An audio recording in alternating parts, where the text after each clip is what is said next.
Alright, so I'm not having the greatest day, but I wanted to make this video anyway because I think there's something better. I think there's something better in our understanding of the Bible. So I'm going to keep doing this.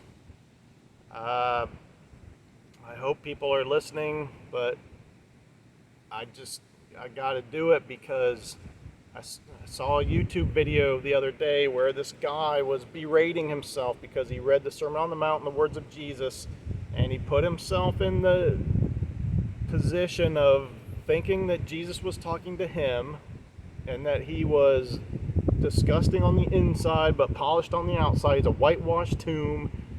When he was being hypocritical in his life or doing things, teaching people the wrong things, that he was making disciples that are twice the sons of hell that he is, and this huge guilt trip.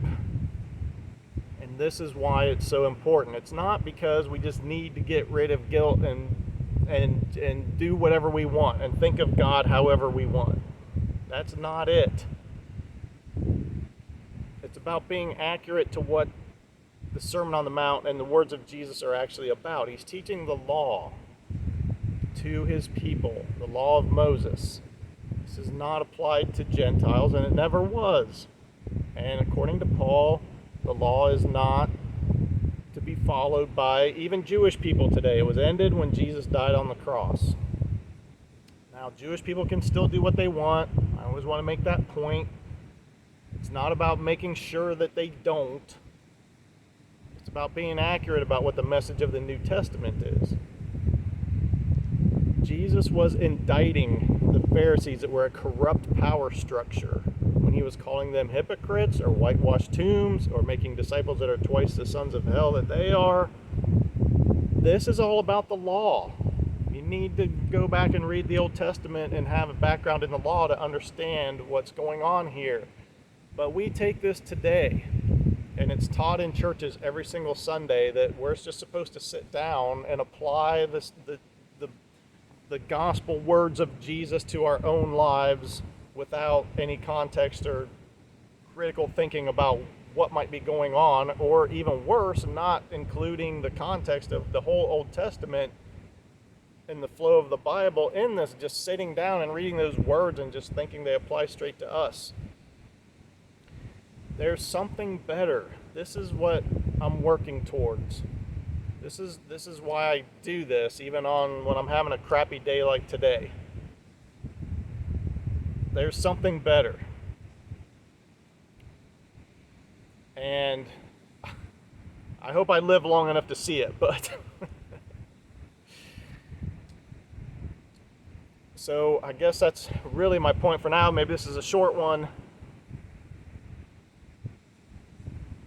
We need to think, like, when I started kind of understanding this stuff many years ago, I was like, 95% of Christian books just need to be thrown away and not read. Because of kind of the things that I'm saying, I think it makes sense, and there's something better. I'm having trouble kind of explaining it right now, but why do 95% of Christian books need to be thrown away? Because they talk about how the words of Jesus apply to us, and it's always a huge guilt trip because those words were never meant to be applied to us. They mean something different. They still have a meaning. They should still be read and studied. We're not throwing out parts of the Bible. We're not making God as we want to just make up something that feels better to us. It's not what this is about. This is about accuracy in theology.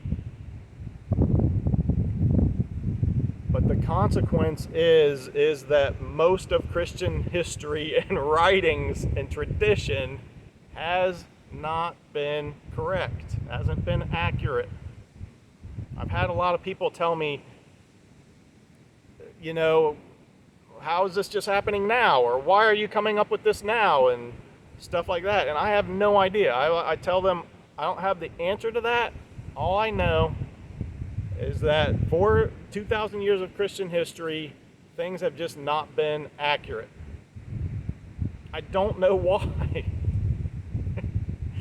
And if you watch my videos at all and think about it and go study on your own, you can see that I've been very carefully proving this case.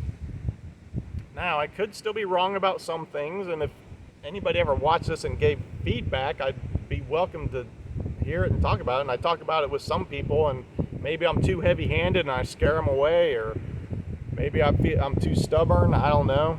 But again, just to say it a million times over, there's something better. There's people don't like church. They don't like Christianity. It's understandable. It's a mess. Evangelical Protestantism is a mess. Some things are getting better. I have hope. I'm not hopeless. I try to mention when I see a podcast or a book or something that I think, at least in my opinion, is going in the right direction. I tend to point those things out. And I'm excited to see what happens in the future when this stuff is all ironed out. About Jesus, about the law, about how we're supposed to think about the Bible and what it means for us with more accuracy. All right, so I'll end on a positive note, and thanks for listening, and peace out. Talk to you later.